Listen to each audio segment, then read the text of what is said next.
Nathalie Bernat toujours avec nous sur RDC. Oui. Ça va? Ça se passe bien? Ça va très bien. Avec un petit peu de cet accent plus au sud que la Bretagne. Hein. Ça nous Ah rapporte, oui, tout à fait, c'est vrai que là... ça nous rapporte du soleil, tout ça. C'est bien agréable. Du soleil et de la bonne musique, de cette musique traditionnelle française à l'accordéon, à la cabrette également. Donc cette cornemuse quasiment auvergnate. Voilà, tout à fait, C'est ça. c'est la cornemuse d'Auvergne. Oui. Voilà. Donc après, on va pas détailler les différences propres des instruments. C'est juste pour que tout le monde visualise bien avec cette image. Et sur le CD, la Ligo del País, il y a aussi, parmi les morceaux que l'on a envie d'écouter, on aimerait bien les écouter tous, mais en 1h08, ça va être un peu juste, il y a cette tarentelle de Montcantal. Donc là, vraiment, Voilà. vous insistez sur vos origines. Oui, tout à fait. Donc le disque est vraiment un hommage à l'Aveyron, au Cantal et au terroir, donc avec des morceaux très typiques, la tarentelle de Montcantal, le baillon de l'Aveyron, Véronais, vous voyez, des morceaux comme ça. Et là, la tarentelle de Montcantal, c'est un morceau que j'ai eu la joie de composer avec mon ami Sébastien Perrin, tout simplement parce que c'est une danse qui est très demandée par les danseurs, la tarentelle, et beaucoup d'entre eux, si vous voulez, nous faisaient part de l'impossibilité de la trouver enregistrée sur un disque à l'accordéon.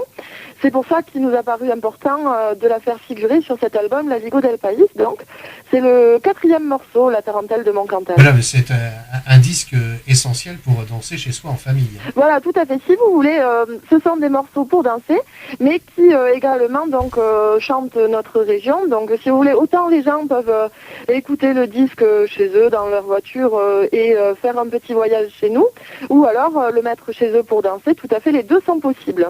Pour nous, c'est quelque chose qui est très important parce que nous sommes avant tout un orchestre de danse et si vous voulez, ce qui compte, c'est quand même le plaisir des danseurs. Oui, mais alors il faut faire attention quand on met le disque en voiture de ne pas avoir envie de danser quand on conduit parce que là, ça va devenir dangereux. Ah oui, tout à fait. Mais c'est tellement entraînant qu'on en a un petit peu envie. Ben, c'est très bien. Eh ben oui, non, mais c'est fait pour, je sais bien. Mais déjà, de toute façon, l'accordéon, ça donne envie de danser. Ah ben oui. Alors, ça illustre bien un petit peu tout ce qu'on aime, nous, ici, sur RDC. On passe de la chanson traditionnelle, la musique traditionnelle, l'accordéon, la cabrette. Et puis nous, on passe de la chanson populaire de toutes les générations. Et vous avez aussi, dans votre chouette disque, mis l'Erita Mitsuko avec Marcia Baila. C'est un autre style. Voilà, donc comme vous m'aviez demandé de vous fournir quelques morceaux qui sortent un peu du domaine de l'accordéon, c'est un morceau que j'aime beaucoup, qui est très entraînant et ma foi très agréable à écouter. Je trouve également une chouette d'ailleurs. Oui, ça reste très dansant comme musique. Voilà. Et très festif. Oui, oui, c'est très agréable. Souvenir des années 80. Ce qui était un petit peu une surprise à l'époque, le titre. Hein.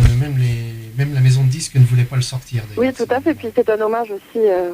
À Fred Chichin. Voilà. D'abord. Et puis à la danseuse, dont j'ai oublié le nom, Marcia Moreno, c'est voilà, ça? Tout à fait, oui.